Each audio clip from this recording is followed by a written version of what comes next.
What's up, everyone? My name's Tyler. I'm here with Sam.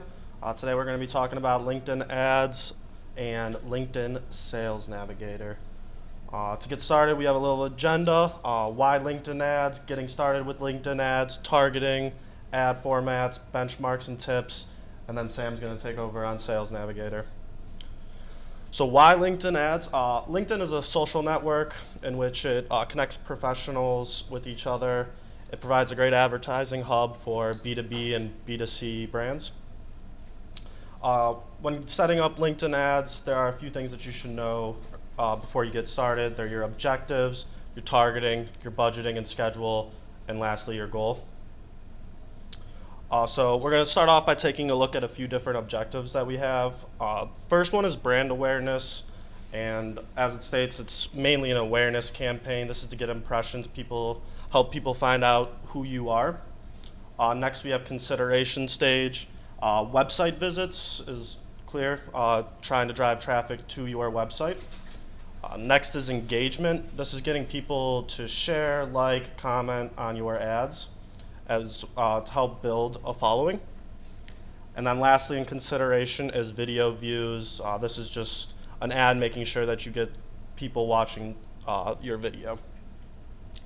Then we move into conversions. To start is lead generation. This is an ad that has a pre-built out form in it, which basically takes up business professionals, all their information, and all they have to do is hit submit to give you their information. Then we have website conversions. So if you have an e-commerce store and you're trying to make sales, this would be the campaign for you. And lastly, you have job applicants. So if you're trying to find someone to fill a role or a position, this would be the type of campaign you would want to use.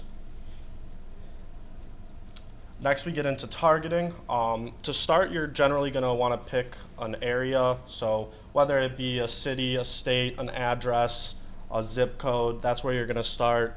You can target all of the United States to just Cleveland, Ohio. After you figure out your location targeting, there are 5 main targeting options in LinkedIn. They are company, demographics, education, job experience, and interests. We start by looking at the company. So if you're advertising for a company, you can advertise to the connections of that page as well as the followers. You can also target by company industry, so maybe automotive industries, engineering industries, beauty industries, as well as the company name. So something like you could target people who work at Ford, you could target people who work at Dove, and so on. And then lastly in company is the company size, whether you want to target to a company that has 1 to 10 people or 100,000 people. Then we get into the demographics. This is just member age and gender, very simple. After the demographics, we can get into education. So if you want to target somebody based on a degree they have, whether it be a bachelor's degree or a master's degree, you can do that here, as well as fields of study. So if you want to target somebody who's in marketing like myself, or if you want to target someone who's maybe a physician assistant or an engineer, this is where you would go to do that.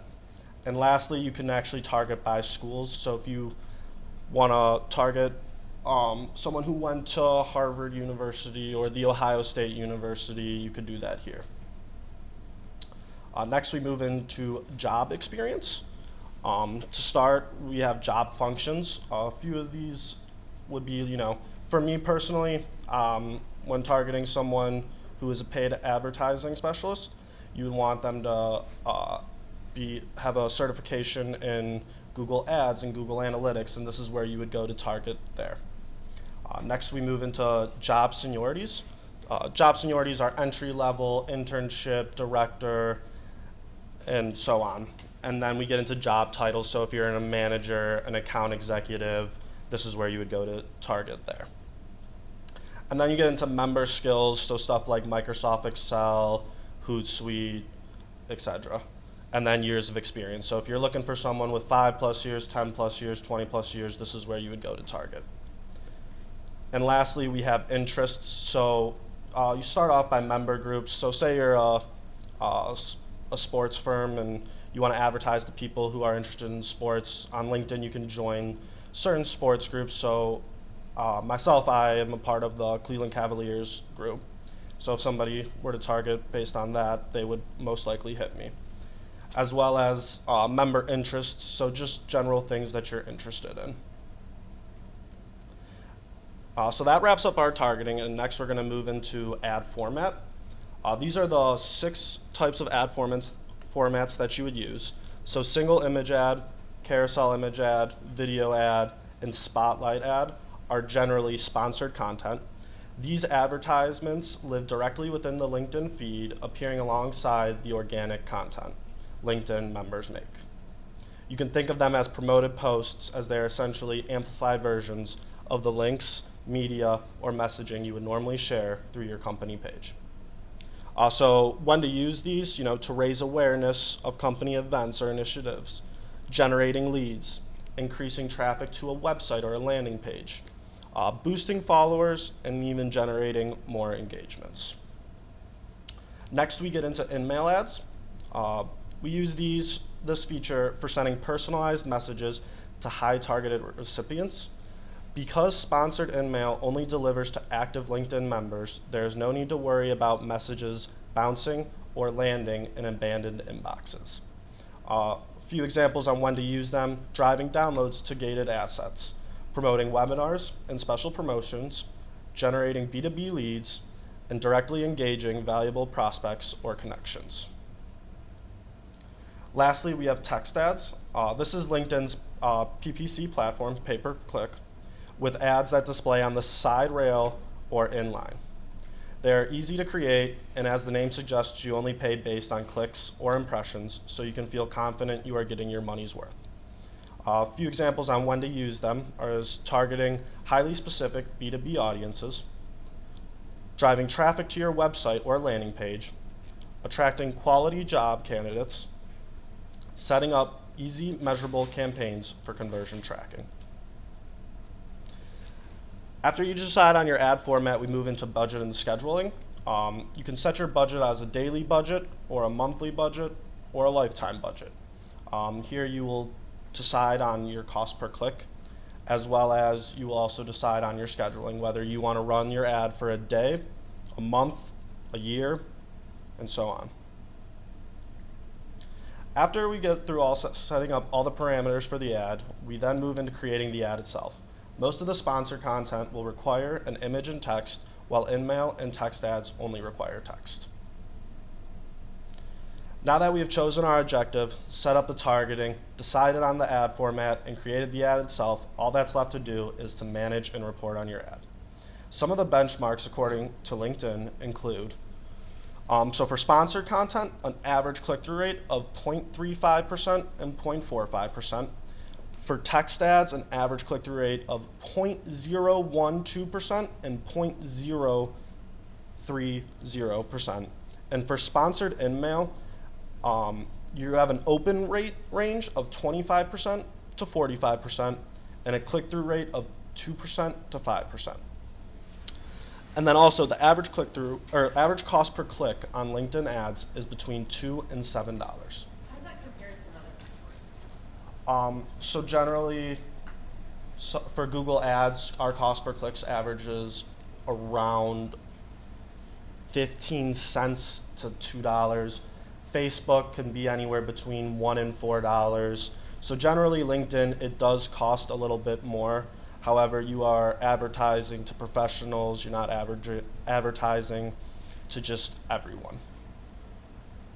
So a few tips, according to LinkedIn, are to have a compelling image. LinkedIn users have found that using the right picture can always increase results. Keep your text sweet and simple.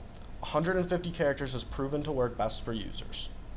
Find your target sweet spot. Take your time and really think about who you want to be advertising to. For higher click-through rate and conversions, bid a little bit above the suggested bid. And lastly, when targeting high-value audiences, try to use in-mail ads. So let's advertise to business professionals today. Yay. All right. One more question about targeting. Yeah. Can you repeat my question too, in case people can't hear me? Yeah. But do you have to use all of those targeting methods? The question was, do we have to use all the targeting methods? No. You can just, if you are solely focused on, you just want someone with 5+ years of experience, and they graduated from a certain school, and they're and they have a marketing degree.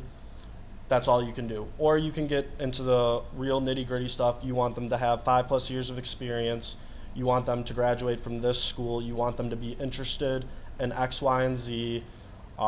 You want them to have previous job history where their roles included being a manager, an executive, and even a director.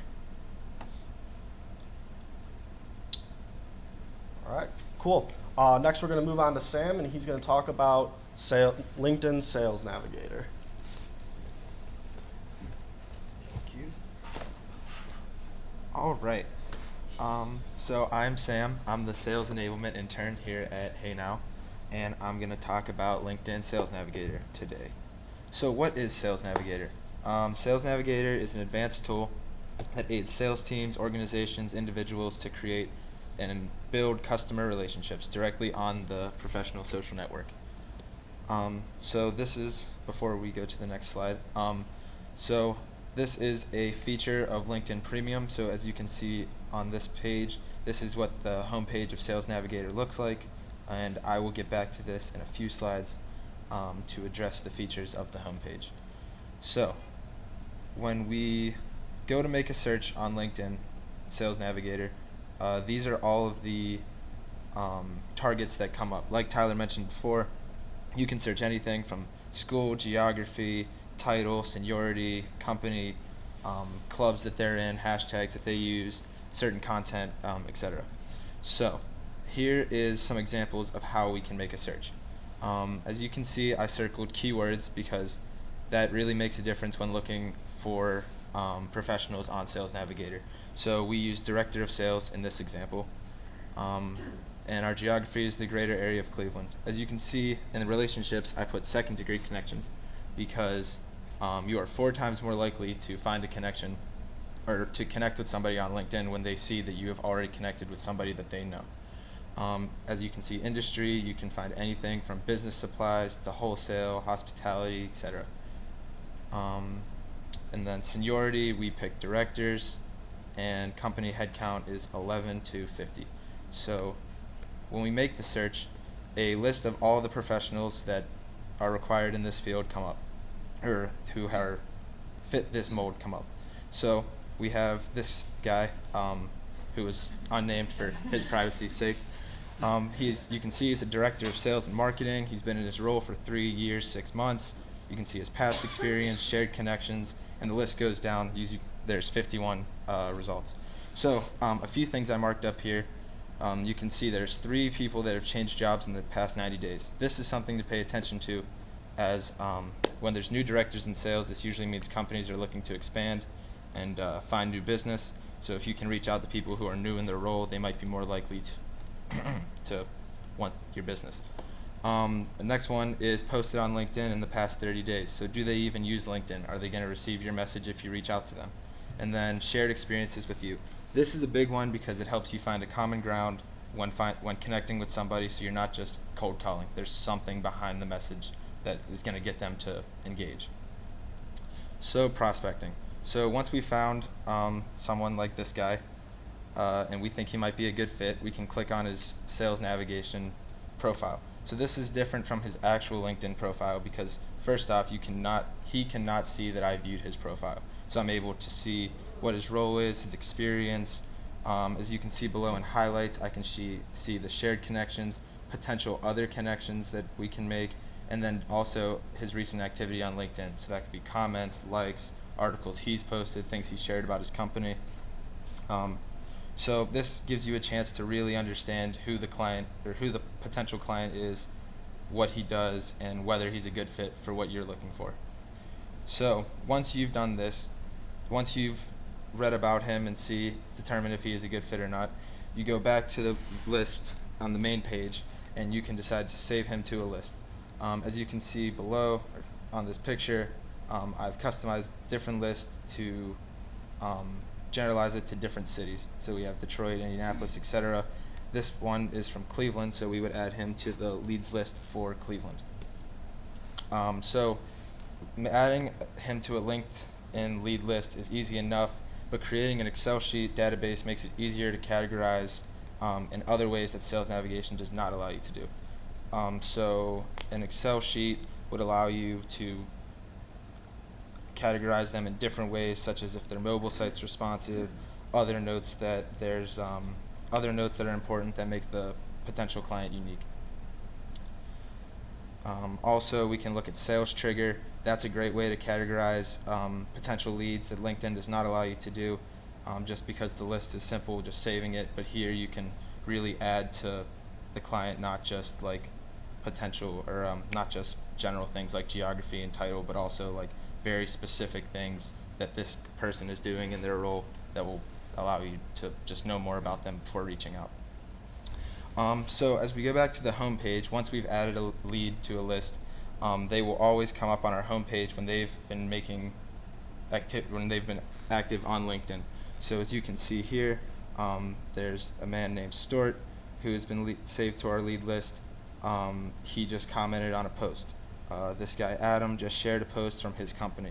So this is an opportunity for somebody that is using this tool to engage with potential leads, so it's not just a cold call. There's another way to just get your name in the door, to really like let them know that you're paying attention to them. This isn't just you want their business, you care about their company and you're interested and want to learn more. So a few tips, things that I've learned. It's better to start slow, to pick one city or industry. As you can see here, you can target 8 industries, 10 cities at once if you want to. This isn't really the best practice when you're looking for a lead. So it might be better to pick one city and one industry and start slow rather than just using a shotgun method of just targeting everybody at once and seeing what comes. The next one's quality over quantity, which is kind of just piggybacks off the first tip. It's better to have 5 warm leads where you know these people might be a great fit rather than just 500 cold leads that no one really, it's not as organic. You're just hoping somebody responds. The last is find some common ground. Like I mentioned, there's so many different ways that you can find common ground with this tool, in ways that just normal LinkedIn doesn't allow you. You can just see what they've been active on, what they've really been doing on LinkedIn, not just their former experience. So use that as a common ground to, get them to engage when you reach out to them. So conclusion, Sales Navigator allows users to search for professionals in any region or industry. It's a really powerful tool, especially when you're looking to branch out for your company beyond just regionally. You can look internationally if you would want to. Prospecting those professionals to see if they're a good fit for business ventures, finding a common ground before reaching out, like I mentioned, without having to notify them that you viewed their profile. This is something that people like, so you're kind of allowed to sneak around. These people don't know that you're exactly targeting them right off the bat. And then last, organize the said leads among different lists for different qualifications. This just makes it easier rather than just going on your lead list on LinkedIn and looking at everybody in one city. Maybe you're able to look at everybody in one industry if you customize your database to do so. So that is Sales Navigator and how to best use it.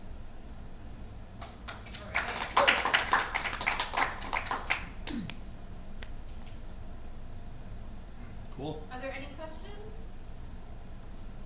Definitely could ask a couple if anyone's interested. I'm kind of curious, so with Sales Navigator, you said that you went to the guy's Sales Navigator profile, so does anyone that you are potentially targeting or have to have Sales Navigator also? No. So Sales Navigator is part of LinkedIn Premium, like I mentioned, but it allows you to target anyone that has a LinkedIn profile. So Okay. it has, anybody. And then have you had good feedback? Like from potential Yeah. people. Yes, we've targeted a lot of people so far, and it's not like for every 10 you get 9 responses. For every 10 you might get 1 response. But like I said, it's better to have 5 warm leads than 500 cold ones. So it kind of like really narrows things down to who is really like a potential fit. Because if they're responding to the message, then they actually care. Right. When you have all of the people you're prospecting through Sales Navigator come up on your Sales Navigator feed, Mhm. and you're seeing they're commenting and engaging. When you engage with them, will that go onto your normal, like, will your friends start seeing that you liked something, or your Yeah. followers? Okay. So like, are you asking if it would just be commenting through Sales Navigator? Right, so if you comment, you see it through Sales Navigator, but he posted that on his profile. It would be you like your comment. profile commented Okay, on it. so it'll work Yeah. with the regular organic algorithm. Right, yeah. Okay, cool. So it's really cool. It's kind of like just a really good tool to have for, yeah, but no one really knows that you have this tool, you know, like it kind of helps you, like I said, like sneak around in a way to, yeah. Isn't there actually something that shows that you have it? How do you know if someone has sales navigator? There's the gold emblem that's like the LinkedIn thing, but it's gold, which lets you know that they have premium. But Okay. that's not just Sales Navigator. Premium is a bunch of other things. But Sales Navigator is just one aspect that LinkedIn Premium has. Oh. When you do targeting and running ads, you don't need premium, do you? Nope. Okay. Just curious. I have a question on targeting that I get from clients a lot. What would you say are the main differences with like what and who you can target across some of the different platforms? Let's just, for comparison's sake, do Facebook and LinkedIn. Yeah, so for Can you repeat the question? Yeah, so the question was, what's the difference in targeting on Facebook and LinkedIn?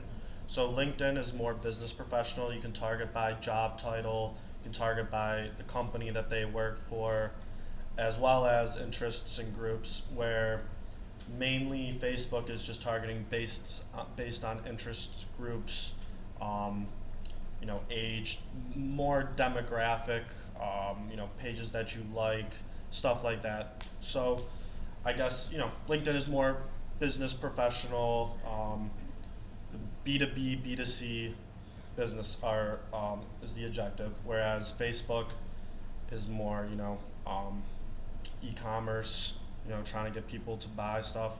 So We have a question from Facebook Live. Great PowerPoint, Sam.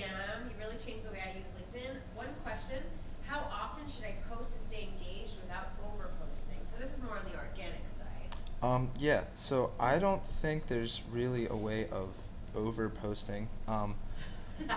Obviously, not every hour of the day, but if you can keep engaged on your LinkedIn profile every day that's not necessarily always posting your own content, but just liking and commenting on other profiles, looking for people in your industry to comment on, so it comes up on other people's that are connected with you in the industry to see that you're engaging with them.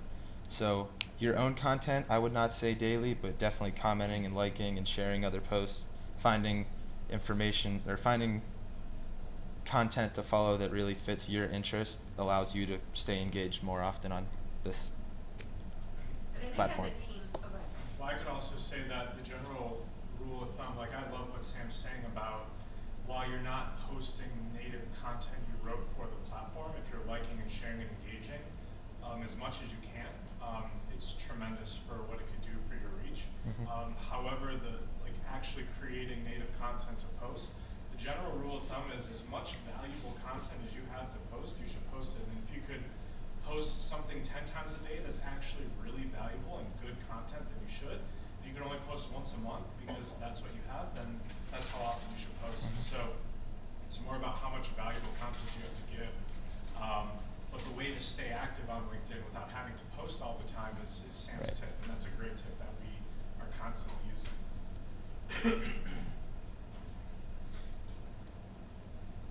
Sorry, there might be more questions.